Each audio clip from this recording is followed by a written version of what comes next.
भारत सरकार ने दीपावली के पूर्व संध्या पर एक घोषणा की कि दीपावली गिफ्ट के रूप में देश में पेट्रोल की कीमत एक साथ ₹5 और डीजल की कीमत ₹10 कम कर दी गई प्रति लीटर। जो निरंतर लगातार बढ़ने की पीड़ा हो रही थी और जब विपक्ष इसे मुद्दा बनाता था तो जवाब ये आते थे कि हमें ₹200 तक पेट्रोल की कीमत स्वीकार है।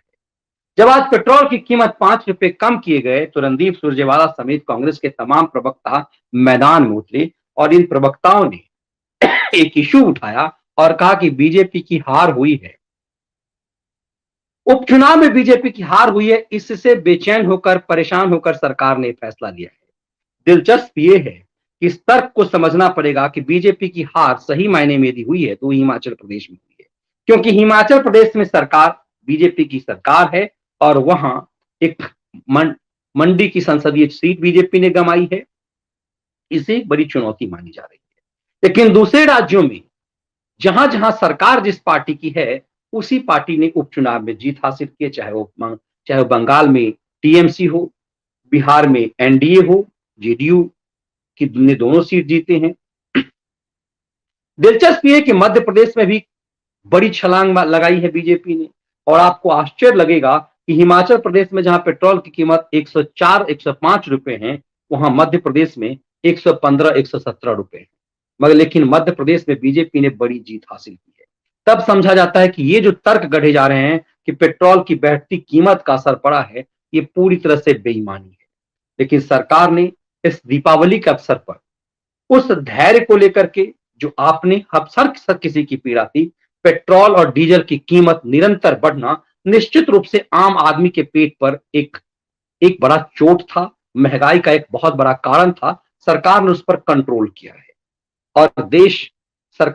कम से कम मोदी सरकार की इस बात पर कहीं ना कहीं कन्विंस बड़े पैमाने पर लोग रहे कि कीमत इसलिए बढ़े कि देश पिछले 1.5-2 सालों से एक बड़ी विपदा से गुजर रहा था और आम लोगों को भोजन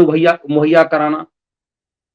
इतने महंगे वैक्सीन मुफ्त में उपलब्ध कराना, ये सरकार की जो जिम्मेदारी थी, एक भ्रष्ट और करप्ट सरकार जिसका अतीत रहा जिन सरकारों का, उस सरकार के दौर में यदि ऐसी बीमारी आती तो क्या होता। दरअसल आम आदमी के मन में यही सवाल था। यही सत्ता के इकबाल और सरकार के भरोसे का मामला होता है।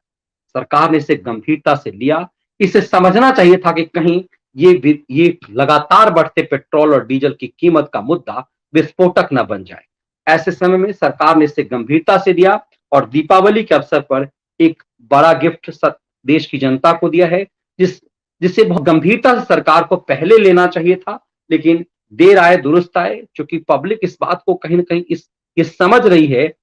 इन तमाम चीजों का फायदा कहीं लकड़बग्घों की टीम ना उठा ले। ऐसे कंडीशन में इस बात को समझना और इस परसेप्शन को समझना बहुत जरूरी है कि जब अयोध्या में दीपोत्सव होता है, अयोध्या जब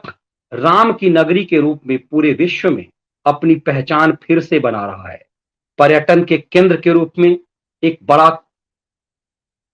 बाजार के रूप में भी अयोध्या सामने आ रहा है, अपनी सांस्कृतिक विरासत के रूप में तो अलग हट करके दिव्यता और भव्यता से, लेकिन एक बाजार के रूप में, पर्यटन के केंद्र के रूप में जब अयोध्या दुनिया में अपनी पहचान बना रहा है तो बेचैनी कहां बढ़ रही है, इसे समझने की जरूरत है।